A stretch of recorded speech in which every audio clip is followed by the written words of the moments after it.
Hey, this is Sam. Welcome to BNS About Movies. My friend Pete said to me a while back, you should do more episodes that are movies that people can actually find, maybe modern movies. Good idea, Pete. So we're going to do one that is from 2021. That is way late for me. Malignant.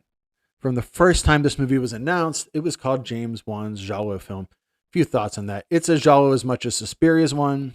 It's for a movie that most people think Italian horror with red and blue color gels equals Giallo, which is much like thinking that all hip hop is rap and that all metal has blast beats, but it's a generalization and you kind of have to be fine with it in a world where reviewers from publications as big as Variety can't understand that Halloween and Texas Chainsaw Massacre aren't the same movie. You have to expect that some movies need a handle for people to understand them. To the rest of us, those weirdos that haunted the aisles of video stores minutes before closing, that used to carry lists of films in our wallets before Letterboxd, that went from small town to small town trying to find that magical movie drug that our video store had no more supply of. I can tell you, if this movie had a Film Mirage logo before it, the dubbing was off, and a CGI Donald Pleasance or Donald O'Brien showed up, I would not be more surprised. It is, however, not a Giallo. Sure, there's a Giallo-looking killer, the weapon somehow more ridiculous than the one in Too Beautiful to Die, that has identity issues and a history of family madness much like Madhouse, but nope. This is the kind of movie that Screamin' Mad George would have done the effects for, that would have had a trailer for Fatal Frames before it, that should have a piece of masking tape with green magic marker that says must be 18 to rent on the front of it. So for every movie there's reviews of this that say, this has a bonkers third act. It started slower, holds on. I wonder, have these people ever done movie drugs? And by movie drugs, I refer to the love that I have for movies. I have inhaled too deeply on the fumes of Argento, Fulci, Henenlotter, and Raimi.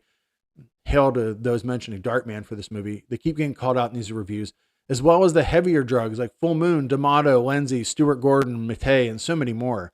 I have no regrets. Movies mean more to me than most people. They've treated me better than nearly every person. And I get the feeling that this is the kind of movie made for lunatics like me.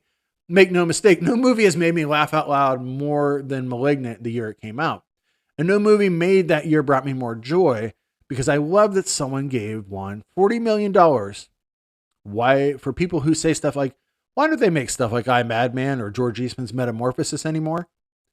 This is a movie that has a villain that feels like a character someone rolled up using a random character generator in an old school role-playing game. Would you roll up? We asked the young James Wan. Well, he has a giant sword that he made out of a doctor's award, and he can control lighting, and he dresses like he came out of strip nude from your killer. And we'd say, cool. And he's like, I'm not done. He can also talk to people through their radios. I mean, can't you see how awesome that is? And sure, the acting is so bad. You wonder, is this a directorial choice? And if so, I love it. This is also the kind of movie where Seattle is built above another city, and we totally forget about that. Unless you consider this movie is built on the ashes of Ghost House, Castle Freak, and Basket Case. And there's a moment where a character falls out of one point of the movie to the other, effectively breaking the narrative just as surely as her body smashes through a house. Rad. And Malignant, a transmission from an alternate universe where Juan never stopped making pure junk.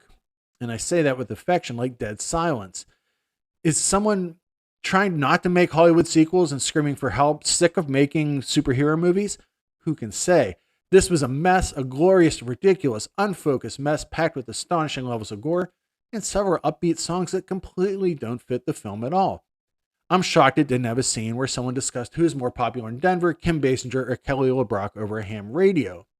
In case it did not come through, I love this giant steaming pile of movie junk. I've done my best not to spoil anything, but there's a security footage moment here that has puppet work as bonkers and gory as the scene in Dead Silence, where suddenly you realize that someone has been turned into a human puppet. There's also a moment in this movie where the bad guy launches a chair at a cop, somehow, amazingly, 20, 30 feet away, hits the cop in the back of the head. I rewound this scene maybe 10 times. I couldn't believe it. I love the way this movie looks, and I don't think the big reveal, which I'm not going to spoil for you, I don't think it's that ridiculous. People are like, why is the heroine and her sister investigating this instead of the cops? That's probably the most Giallo point of this movie. The cops are all universally stupid. They deserve to get hit with chairs. And defund the Giallo police. That's what I always say. And these guys definitely. Also, why do people park on the edges of cliffs in Seattle? I've been to Seattle. This completely does not look like Seattle or feel like Seattle. It feels like we're watching Dark Shadows, but filmed literally with tens of millions of dollars.